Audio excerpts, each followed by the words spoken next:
Olá, pessoal, que possamos cultivar a paz do Mestre Jesus em nossos corações. Antes do nosso evangelho, gostaríamos de dividir com vocês uma prece que está no capítulo 1, Convite ao Bem, do livro Obreiros da Vida Eterna, um livro psicografado por Francisco Cândido Xavier, através do espírito André Luiz. E é a prece proferida pelo benfeitor diz assim: Ó Senhor, abençoa os teus servos fiéis, mensageiros de tua paz, semeadores de tua esperança. Onde haja sombras de dor, acende-lhes a lâmpada da alegria. Onde domine o mal, ameaçando a obra do bem, abre-lhes a porta oculta de tua misericórdia. Onde surjam ocúlios do ódio, auxilia-nos a cultivar as flores bem-aventuradas de teu sacrossanto amor. Senhor, são eles, teus heróis anônimos, que removem pântanos e espinheiros, cooperando em tua divina semeadura. Concede-lhes os júbilos interiores da claridade sagrada em que se banham as almas redimidas. Unge-lhes o coração com a harmonia celeste, que reservas ao ouvido santificado. Descortina-lhes as visões gloriosas que guardas para os olhos dos justos. Condecora-lhes o peito com as estrelas da virtude leal. Enche-lhes as mãos de dádivas benditas, para que repartam em teu nome a lei do bem, a luz da perfeição, o alimento do amor, a veste da sabedoria, a alegria da paz, a força da fé, o influxo da coragem, a graça da esperança, o remédio retificador. Ó Senhor, inspiração de nossas vidas, mestre de nossos corações, refúgio dos séculos terrestres, faz brilhar teus divinos lauréis e teus eternos dons na fronte lúcida dos bons, os teus servos fiéis. O nosso evangelho está no capítulo 10, Bem-aventurados que são misericordiosos. Tem como subtítulo: Perdoai para que Deus vos perdoe. Falar do perdão sempre é muito intrigante, muito intrigante. Mas o perdão é um processo, está diretamente ligado à evolução moral e espiritual de todos nós. Vejo dessa forma. Pelo próprio título, perdoai para que Deus vos perdoe. Alguém pode perguntar, e nós, na verdade, fomos criados pedindo perdão a Deus. Mas, a princípio, podemos pensar assim: se a gente pede perdão, e no caso, quando a gente pede perdão, é porque nós ofendemos alguém. Pedir perdão a Deus é partir do pressuposto de que Deus fica ofendido com os nossos atos com os nossos erros, com os nossos deslizes. Mas nós sabemos perfeitamente que Deus é amor, é bondade absoluta, Deus é soberanamente justo e bom, e por ser amor, na profunda expressão da palavra, Deus não se irrita, Deus não se magoa com nenhum de seus filhos.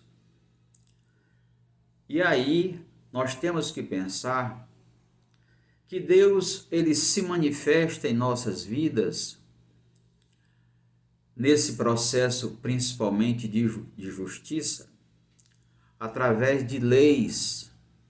Deus, ele se manifesta em nossas vidas, repetindo, através de leis. Leis universais, divinas, como a lei de causa e efeito, como a lei da encarnação. Portanto, à medida que a gente vai trabalhando os nossos corações, à medida que a gente vai purificando o nosso eu mais profundo, nós vamos nos aproximando de Deus e, portanto, esse processo de perdão, né, ele é via de mão dupla, né, diria assim. E aí, antes de ler alguma coisa sobre o Evangelho, eu gostaria de ler, a questão que está no Livro dos Espíritos, é a questão 621. Pergunta assim: onde está escrita a lei de Deus? Resposta dos Espíritos: na consciência, na nossa consciência.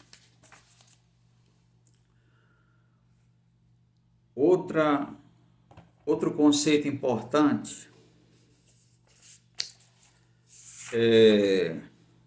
num diálogo entre Jesus e um fariseu, isso no capítulo 3 do livro Boa Nova, uma psicografia também do nosso querido Francisco Cândido Xavier, através do espírito Humberto de Campos, é o capítulo 3. Nesse diálogo, é um diálogo entre Jesus e Hanan, nós não vamos citá-lo, mas Hanan pergunta o que faz mestre naquelas paragens, e ele diz que está plantando o reino de Deus. E ele vai interpelar Jesus, e Jesus vai dizer: o reino de Deus é obra divina no coração dos homens. Então isso dá para a gente perceber que nós somos, como criaturas divinas, nós temos todas as condições de possibilidade de desenvolvermos a cada hora, a cada dia, a cada ano, a divindade que está plantada em nossos corações. Então, nosso Evangelho diz assim: bem-aventurados os que são misericordiosos, porque eles próprios obterão misericórdia. Isso está em Mateus, capítulo 5, versículo 7. Em seguida diz assim: se perdoardes aos homens as faltas que cometem contra vós, vosso Pai Celestial também perdoará vossos pecados. Mas se não perdoardes aos homens quando vos ofendem, vosso Pai também não perdoará vossos pecados. Também está em Mateus, capítulo 6, versículos 14 e 15. E no ponto 3, também em Mateus, diz assim: se vosso irmão pecou contra vós, ide acertar a falta em particular entre vós e ele. Se ele vos ouvir, tereis ganho o vosso irmão. Então Pedro, se aproximando, lhes disse: Senhor, quantas vezes perdoarei ao meu irmão quando pecar contra mim? Será até 7 vezes? Jesus lhe respondeu: não vos digo que apenas 7 vezes, e sim 70 vezes 7 vezes. Está em Mateus, capítulo 18, versículo 15, 21 e 22. E Kardec, logo no item 4, em seguida, ele vai começar fazendo os comentários e dizendo: a misericórdia é o complemento da doçura, porque aquele que não é misericordioso não será também dócil nem pacífico. Olha o que é dito, né?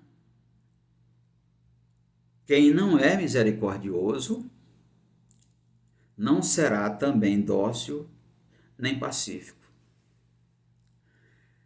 É muito comum a gente ouvir, né, de nós mesmos, do nosso próximo, dos nossos irmãos: eu tenho dificuldade de perdoar.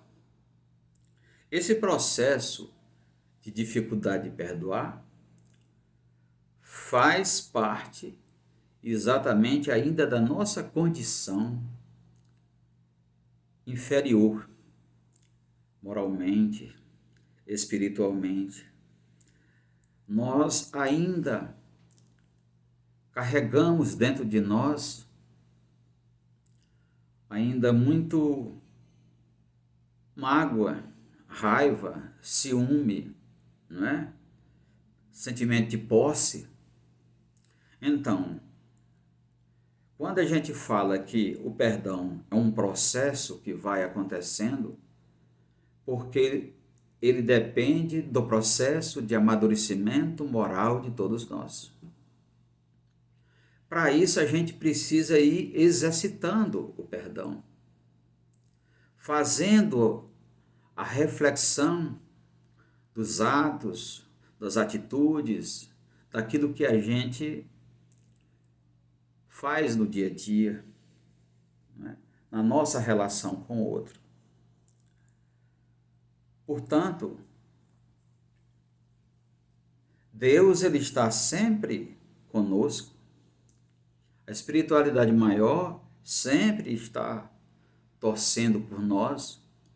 Nossos anjos de guarda sempre estão ali, né? Torcendo para que nós possamos sermos mais doces, mais compreensivos, mais serenos, que a gente não aponte o dedo para o outro, não é? Portanto, é isso. E ele diz em seguida: o ódio e o rancor, todos nós conhecemos, né? Revelam uma alma sem elevação e sem grandeza, né? Daí a dificuldade do perdão. Daí a dificuldade do perdão evangélico, né? Não é aquele perdão formal. Inclusive, ele vai dizer aqui na frente. Na frente, o próprio texto diz assim: há duas maneiras bem diferentes de perdoar. Uma é grandiosa e nobre, verdadeiramente generosa, que é exatamente o perdão que o Evangelho nos ensina, nos mostra, sem pensar no que passou, né? Que evita com delicadeza ferir o amor próprio e aos sentimentos do agressor, né? Enquanto o amor ele está sendo, né, alimentado, cultivado em nossos corações. E o perdão formal, o perdão da boca para fora, é esse, né? Esse não sai do coração, né? Não vem de dentro, não tem raiz, né?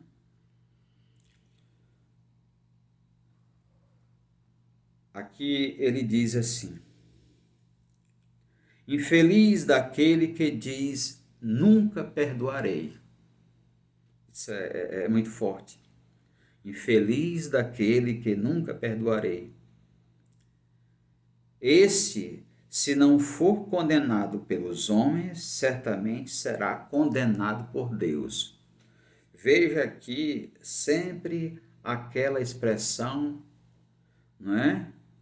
De que Deus não perdoando, Deus condenando, mas é preciso que a gente compreenda que Deus aqui é a suprema bondade, o supremo amor,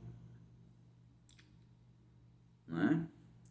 Portanto, quando a gente não perdoa, quando a gente agride, quando a gente faz o mal, a gente vai responder tudo isso pelos nossos atos, pelo nosso comportamento, perante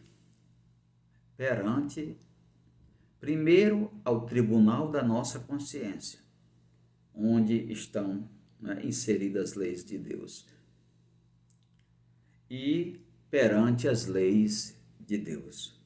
Quando a gente diz assim: se não for condenado pelos homens aqui na terra, será certamente condenado por Deus. Condenado nesse sentido, sentido de que nós vamos responder perante a lei de Deus, certo? Mas não é uma condenação brusca, não é uma condenação, porque Deus, ele sempre nos dá oportunidades e mais oportunidades para que possamos redimir nossas faltas, para que possamos nos ressarcir, para que possamos nos reeducarmos diante do caminho do Senhor. Não é? Ele diz aqui ainda no Evangelho: quando diz para perdoarmos o nosso irmão, isso diante da pergunta de Pedro, né? Quando diz para perdoarmos ao nosso irmão não 7 vezes, mas 70 vezes 7 vezes, Jesus nos ensina que a misericórdia não deve ter limites.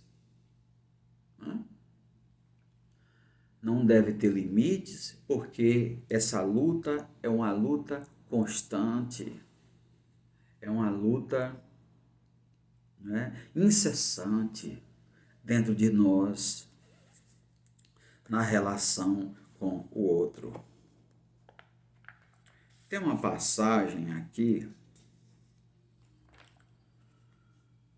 num livro Relembrando a Verdade, né? Uma psicografia do André Luiz Ruiz, pelo Espírito Público. Tem uma passagem aqui no capítulo 21, que é o Bem-aventurados aqueles que são misericordiosos. Tem aqui que diz assim: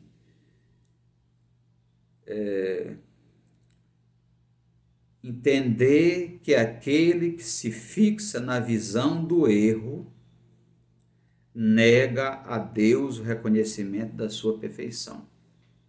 Né? Então a pessoa está ainda com o coração tão endurecido, com tanta dificuldade, né? Ele diz aqui, a pessoa que ainda está com a visão fixa no erro, essa pessoa ainda, que somos nós, né? Essa pessoa ainda não percebeu a grandeza de Deus, a perfeição de Deus. Mais embaixo diz assim: adoçar a aridez dos comentários e defender a doçura do Pai, tornando-se seu porta-voz encarnado, isso deve ser a tarefa de todos nós nesse processo de aperfeiçoamento espiritual e de busca do perdão pleno, né? Portanto, veja que isso é uma busca, isso é um trabalho diário, não é? Evidentemente que todos os sentimentos que nós temos, Emmanuel vai dizer isso num texto, no livro Caminho, Verdade e Vida, na lição 24, ele vai dizer que todos os sentimentos que nos foram conferidos por Deus são sagrados. Constituem o ouro e a prata de nossa herança. Mas, como assevera o apóstolo, deixamos que as dádivas se enferrujem, né? do transcurso do tempo. Na verdade, Deus nos cria simples e ignorantes, né? Mas nós é que nos afastamos ao longo da experiência ou das experiências, ao longo da vida, nós vamos nos afastando do bem, nos afastando do caminho, da doçura, da leveza, da harmonia, da compreensão, né? Mais interessante é que ele diz que todos os sentimentos que nos foram conferidos por Deus são sagrados, né? Todos os sentimentos. Agora, nós é que transformamos o ouro, transformamos a prata, transformamos aquilo de bom que recebemos do Pai, nós vamos, diz aqui o texto, nós vamos enferrujando, endurecendo, esquecendo, né? Como o jovem da parábola, né? Daí vem o sofrimento, vem a dor, para ver se a ficha cai e a gente retoma o verdadeiro caminho, que é o caminho do bem. Diz ainda Emmanuel: faz-se necessário trabalhemos afanosamente para eliminar a ferrugem que nos atacou os tesouros do Espírito. Para isso é indispensável compreendermos no Evangelho a história da renúncia perfeita e do perdão, sem obstáculos, a fim de que estejamos caminhando verdadeiramente ao encontro do Cristo. Então, meus irmãos e minhas irmãs, o que nós queremos humildemente dizer? É que, quando ele diz, perdoai para que Deus vos perdoe, é porque à medida que nós vamos fazendo o bem, plantando a paz, plantando a harmonia, plantando o amor, plantando a compreensão, fazendo esse exercício com o outro, exercício da paciência, do silêncio em certos momentos, nós vamos domando aos poucos as nossas emoções, aflorando a nossa sensibilidade, a nossa compreensão, e aí, à medida que você vai se tornando mais pleno, mais equilibrado, você vai se aproximando da divindade, da perfeição, do equilíbrio, portanto, né? Veja aí, a gente vai recebendo da própria lei todo o amor, né? Todo o bem. Tem um trecho aqui que eu achei muito bonito. Está no livro Estudando o Evangelho de Martins Peralba. Muito bonito. Ele diz assim: o conceito de perdão, segundo o Espiritismo, é idêntico ao do Evangelho, que lhes é fundamento, concessão indefinida de oportunidades para que o ofensor se arrependa, o pecado se recomponha, o criminoso se libere do mal e se erga, redimido para a ascensão luminosa. Ascensão luminosa. Né?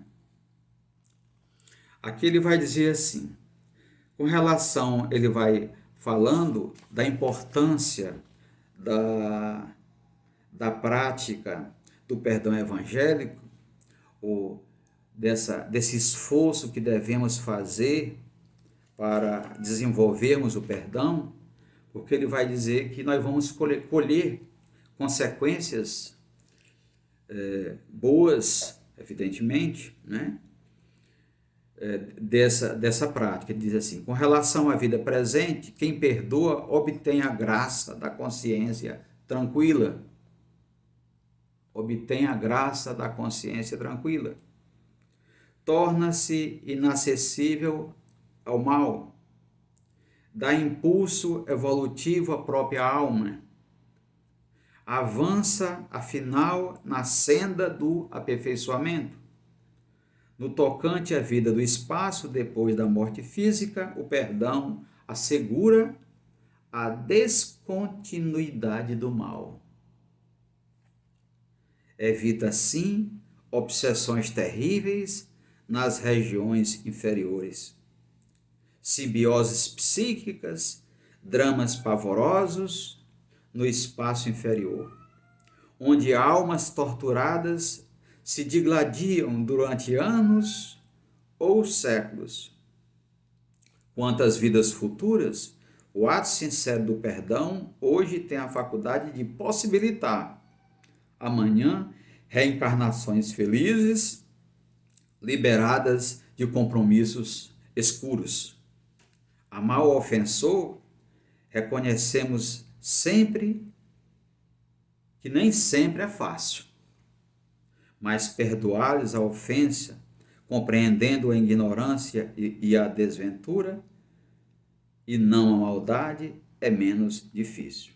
Portanto, é isso, né? Então, obter o poder de Deus, obter o amor de Deus, o perdão de Deus, o amor de Deus, precisa que nós possamos fazer essa luta constante, esse trabalho diário de não cultivarmos dentro de nós a mágoa, o ciúme, a avareza, né? De trabalharmos, de sermos misericordiosos, né? Termos piedade, termos empatia para com o outro. Eu sei que não é fácil, mas é possível, porque as leis divinas estão aqui dentro. Nós precisamos fazer esse exercício constante de desabrochamento do nosso ser.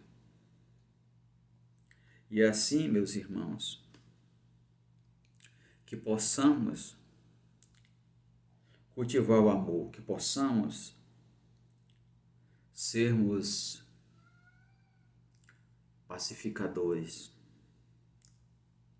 que possamos perceber que a nossa felicidade, a nossa alegria não estão isoladas, e sim na relação com o outro. Que Deus, na sua infinita bondade, que Jesus permaneça sempre em nossos corações. Que assim seja.